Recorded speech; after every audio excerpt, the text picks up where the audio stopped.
కూటమి ప్రభుత్వం రైతులకు భరోసాగా నిలుస్తోందని పౌర సరఫరాల శాఖ మంత్రి నాదెండ్ల మనోహర్ అన్నారు. ఎప్పుడు లేని విధంగా రాష్ట్రంలో ధాన్యం కొనుగోలు విషయంలో చరిత్ర సృష్టిస్తున్నామని, రాష్ట్రంలో 51 లక్షల మెట్రిక్ టన్నుల ధాన్యాన్ని ప్రభుత్వం కొనుగోలు చేసేందుకు సిద్ధంగా ఉన్నామని చెప్పారు.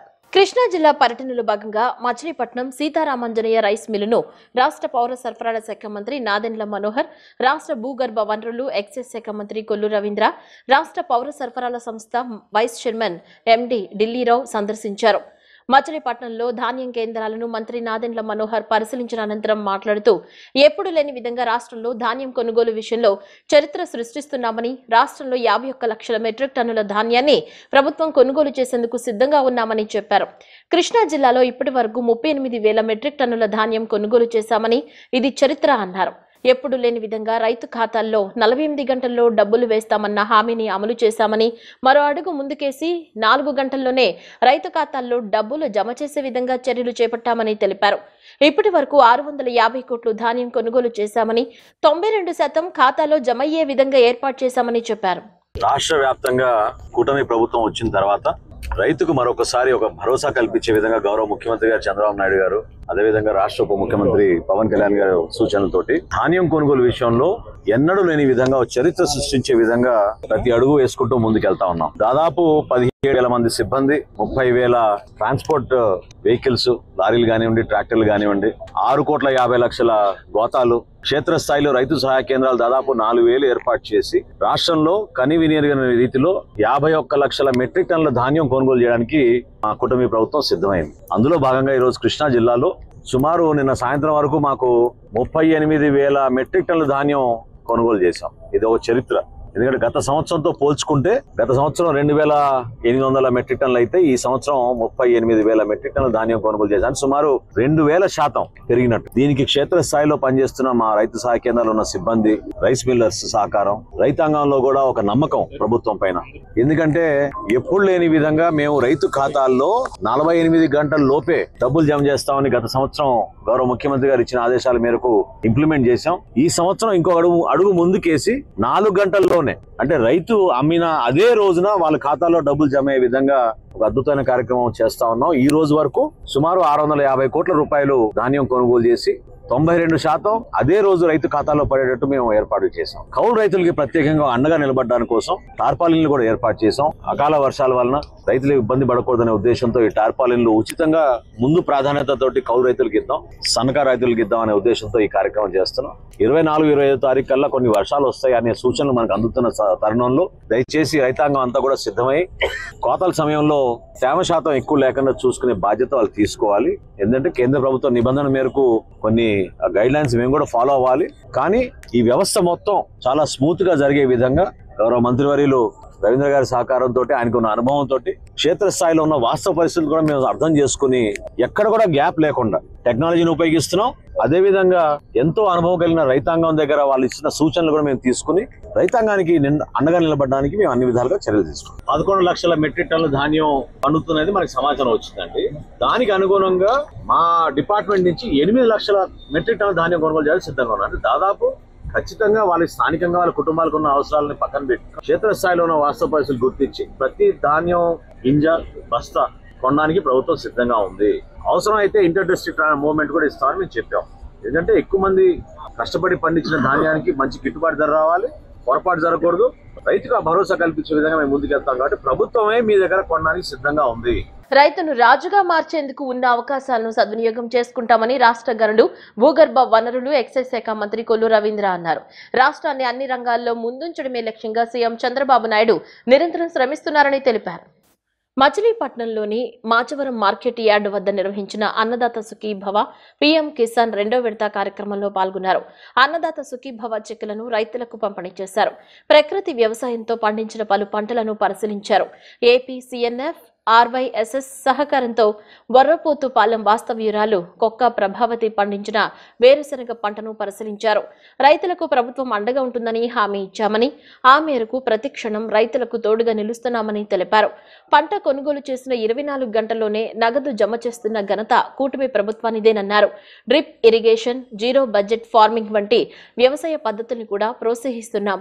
మచిలీపట్నం నియోజకవర్గంలో అన్నదాత సుఖీభవ ద్వారా 7,526 మంది రైతులు రైతులకు 3.76 కోట్లు, పీఎం కిసాన్ ద్వారా 7,217 మంది రైతులకు 1.44 కోట్లు చొప్పున మొత్తంగా 5.21 కోట్లు జమ చేశామని చెప్పారు. కూటమి ప్రభుత్వం రైతుల పక్షపాతి అని చెప్పుకోవడానికి మొన్నటి మోంతా తుఫాను పరిహారం ప్రకటనే ప్రత్యక్ష నిదర్శనం.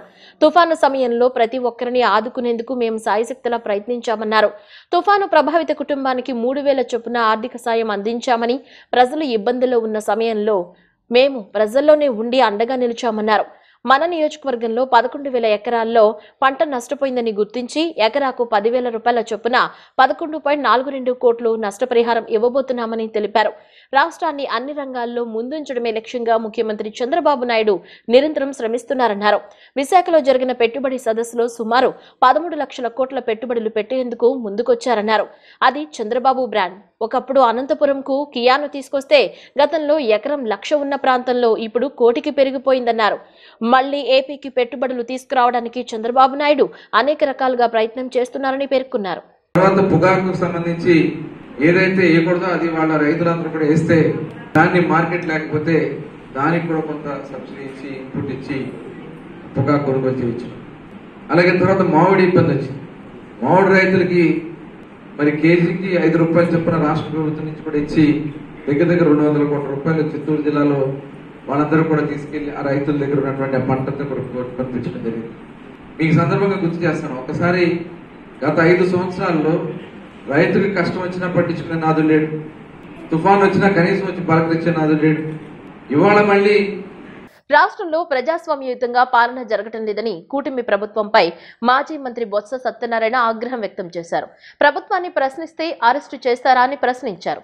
చట్టాన్ని చేతిలోకి తీసుకుంటామంటే అన్ని రోజులు ఒకేలా ఉండవని చెప్పారు. ఏవీఎస్ఓ సతీష్ కేసులో అభిప్రాయం చెబితే కేసులు పెడతారా అని ప్రశ్నించారు. స్టీల్ ప్లాంట్ పై చంద్రబాబు వ్యాఖ్యల్ని ఖండిస్తున్నామని అన్నారు. బాధ్యత గల సీఎంగా చంద్రబాబు వ్యవహరించడం లేదన్నారు. ఆయన వ్యవహార శైలిపై అనేక అనుమానాలున్నాయన్నారు. ఇది అంబేద్కర్ రాజ్యాంగమా, తాలిబన్ల రాజ్యాంగమా అని కూటమి ప్రభుత్వాన్ని ప్రశ్నించారు.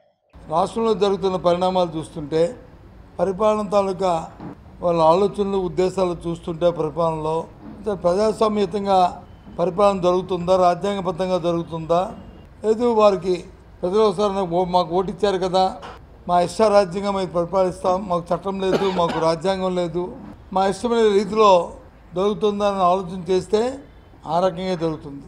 చట్టానికి ఎక్కడా కూడా గౌరవం లేదు, రాజ్యాంగం అంటే అసలు ఆలోచన లేదు, చట్టపరంగా ఇది ఆలోచన చేయట్లేదు, వాక్ స్వాతంత్రం లేదు, పత్రికలకి స్వేచ్ఛ లేదు, ఇష్టారాజ్యంగా ఉంది.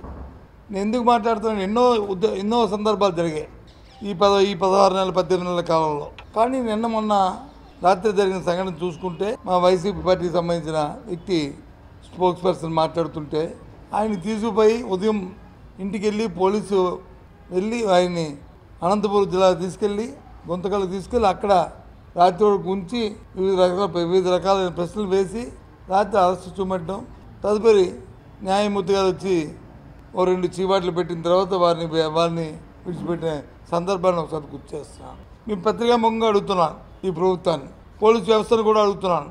ఆయన ఏం మాట్లాడాడు, ఏదైతే గత 10 రోజులుగా రాష్ట్రంలో వచ్చి చర్చ ఏదైతే జరుగుతుందో, తిరుపతి దేవస్థానం సంబంధించిన అంశాల్లో, పరకామణ అంశంలో ఏదైతే జరుగుతుందో దానికి సంబంధించిన వ్యక్తి వచ్చి మొన్న వచ్చి చనిపోవడం, రైల్వే పట్టాల మీద శవం ఉండడం, దాన్ని వచ్చి అధికార పార్టీ హత్యని కాదు, అది చనిపోయింది ఆత్మహత్యని ప్రతిపక్ష పార్టీగా మా తాలూకా ఉద్దేశాన్ని, మా భావాన్ని మా అధికార ప్రతినిధి వచ్చి మా స్పోక్స్పర్సన్ చెప్తే ఆయన వచ్చి అరెస్ట్ చేసి తీసుకెళ్తారా?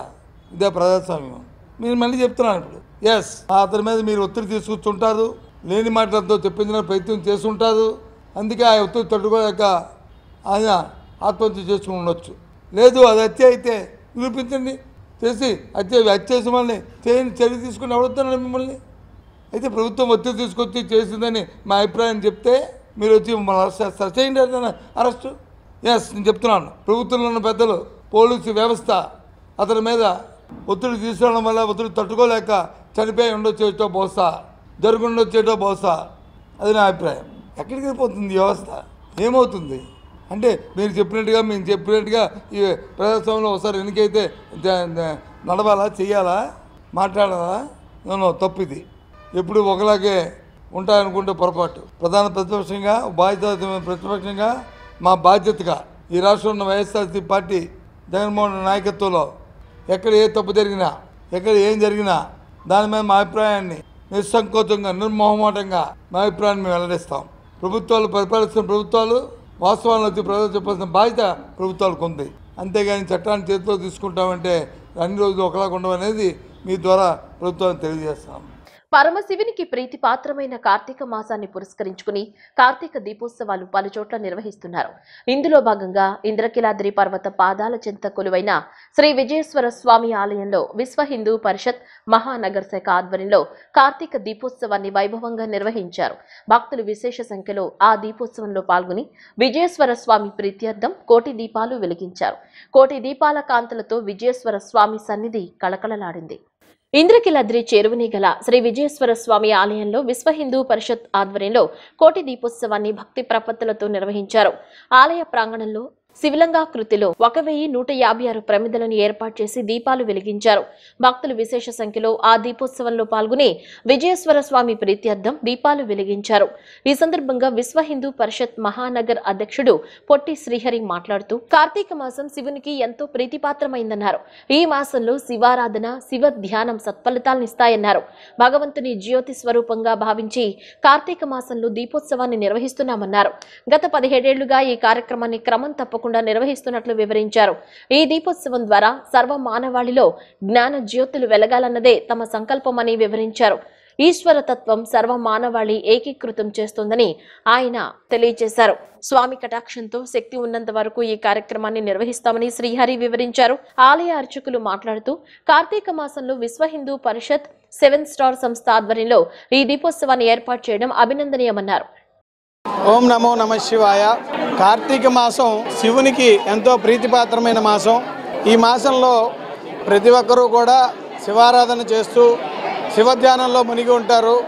భగవంతుడిని మనం ఏ రూపంలో చూస్తాము అంటే ప్రతి ఒక్కరికి కనిపించే దైవం సూర్యనారాయణుడు. అలాగే ఈశ్వరుని మనం చూడాలి అంటే జ్యోతి స్వరూపంలో చూస్తాం.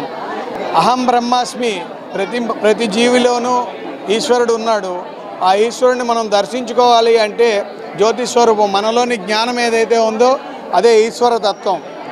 ఈశ్వరుని మనం చూడాలి అంటే మనలోని జ్ఞానం అనే జ్యోతిని వెలిగించి సర్వే జన సుఖినో భవంతు అంటూ సర్వమానవాళి ఏకీకృతమయ్యే ఒక సంకల్పంతో మంచి ఉద్దేశాన్ని ప్రపంచానికి చాటే ఉద్దేశమే ఈ కార్తీక మాసం. ఈ మాసంలో మేము గత 17 సంవత్సరాలుగా ఈ దీపోత్సవాన్ని నిర్వహిస్తూ ఉన్నాము. 7 ఫ్రెండ్స్ కలిపి 17 సంవత్సరాలుగా ఈ కార్యక్రమం నిర్వహిస్తున్నాం. నిరాఘాటంగా వారి స్వామి కటాక్షంతో మాకు శక్తి ఉన్నంత వరకు అందరికీ అవకాశం ఇస్తూ ఈ దీపోత్సవాన్ని నిర్వహిస్తున్నాం.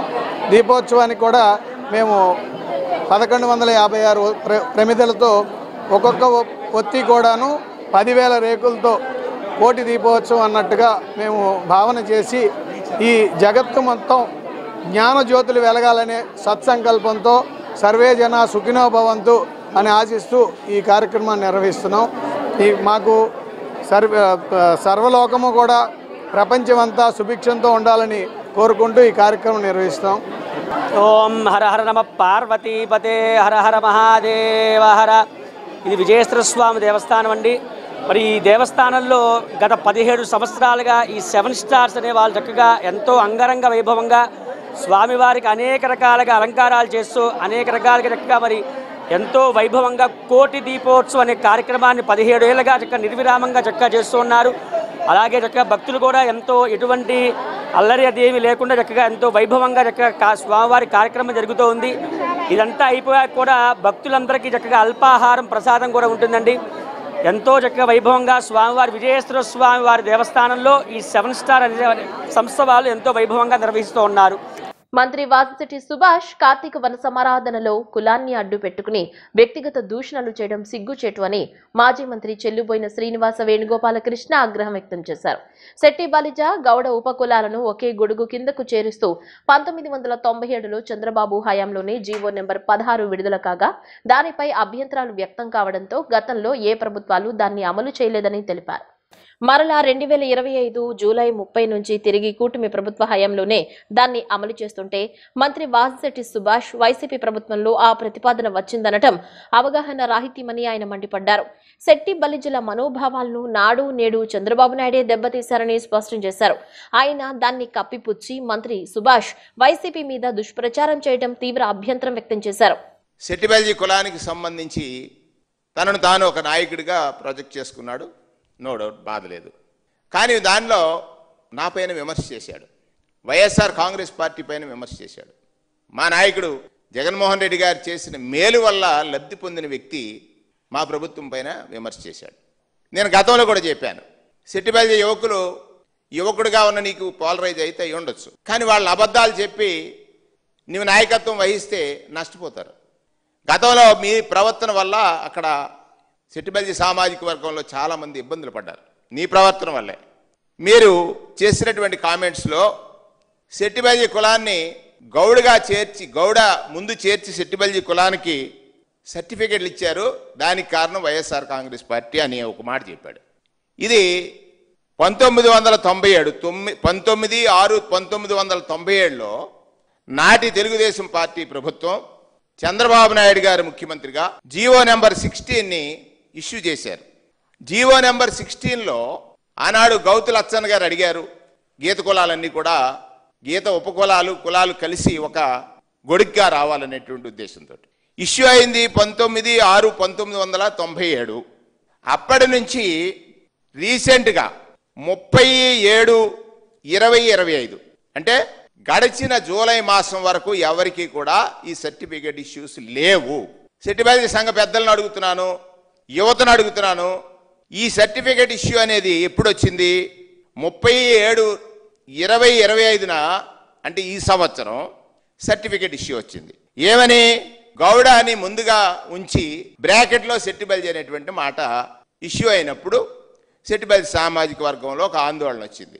ఈ ఆందోళనని గమనించి ఇదే మంత్రి గారు ఏం చెప్పాడంటే, ఒకరోజు ఇది టెక్నికల్ మిస్టేక్ అన్నాడు. ఇంకొక రోజు పత్రికలో చూశాను, నేను సోషల్ వెల్ఫేర్ మినిస్టర్తో మాట్లాడాను, ఇది సమస్య పోద్ది అన్నాడు. ఇంకొక రోజు చూసిన తర్వాత ఇది కాదు, వైఎస్ఆర్ కాంగ్రెస్ పార్టీలో ఒక జీవో వచ్చింది, ఆ జీవో ద్వారా వీళ్ళు చేశారనేటువంటి ఒక ప్రయత్నం చేశాడు. ఇవన్నీ కూడా నిజాలు కాదని స్పష్టంగా శెట్టిబల్జీ సంఘ పెద్దలను అడుగుతున్నాను.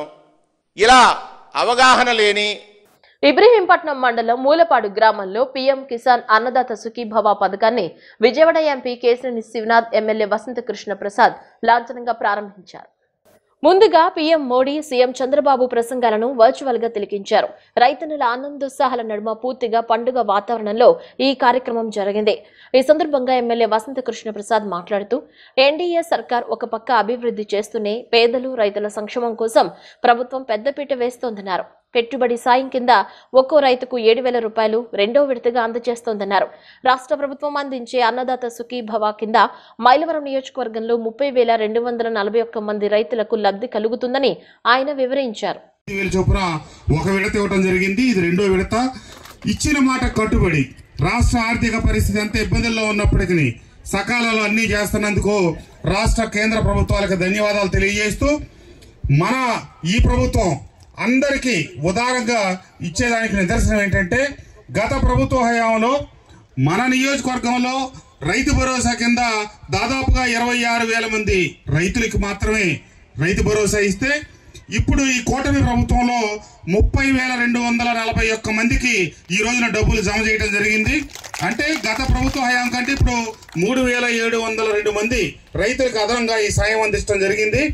ఇది అప్పటి ప్రభుత్వంలో 11 కోట్లు విడతకి జమ అయితే ఇప్పుడు 19,91,00,000 మన నియోజకవర్గ వ్యాప్తంగా ఉన్న 5 మండలాల్లో రైతు సోదరులకి జమ చేయడం జరుగుతూ ఉంది.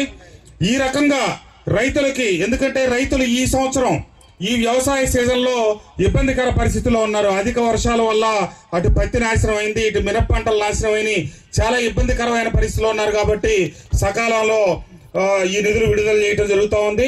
అలాగే మీరందరూ గుర్తుపెట్టుకోండి, గత ప్రభుత్వ హయాంలో నేను శాసనసభ్యుడిగా ఉన్నాను, ఇప్పుడు కూడా ఉన్నాను.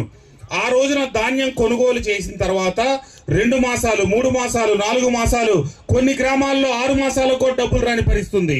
కానీ ఈ కూటమి ప్రభుత్వంలో గత వ్యవసాయ సీజన్లో 24 నుంచి 48 గంటల్లో డబ్బులు వేస్తే ఈ సంవత్సరం మరింత ముందుకు జరిపి రైతులకి సకాలంలో డబ్బులు ఇచ్చే దానికోసం కేవలం 24 గంటల వ్యవధి లోపులోనే నాకు నిన్న రెడ్డిగూడి వెళ్తే అక్కడ కొంతమంది రైతులు చెప్పారు, ఉదయం వేస్తే సాయంత్రానికి మాకు డబ్బు పడిపోయింది సార్ అని చెప్పి. ఈ రకంగా నిరంతరం ఈ ప్రభుత్వం అండగా ఉంటుందని ఇందాక చాలాసేపు మోడీ గారు అటు హిందీలో చెప్తే అక్కడ తమిళ్లో డబ్బింగ్ చెప్తున్నారు. కానీ దాని సారాంశం ఏంటంటే ప్రధానంగా మనం ఈ రసాయనిక ఎరువులు వాడకుండా సేంద్రియ ఎరువుల ద్వారా రైతులు పండించండి, తద్వారా మనకు మంచిది అని చెప్పి దాంట్లో సూక్ష్మంగా ఉన్న అంశాల్లో అదొక అంశం. తప్పకుండా రైతన్నలు ఈ రసాయనిక ఎరువుల మీద ఆధారపడటం తగ్గించాలి క్రమక్రమంగా అనేది ఒకటి గుర్తుంచుకోవాలని చెప్పి కోరుకుంటూ ఈ రోజు ఈ కార్యక్రమానికి ఇంతమంది రైతు సోదరులు వచ్చినందుకు మీ అందరికీ ధన్యవాదాలు తెలియజేస్తూ బులెటిన్లో షార్ట్ బ్రేక్.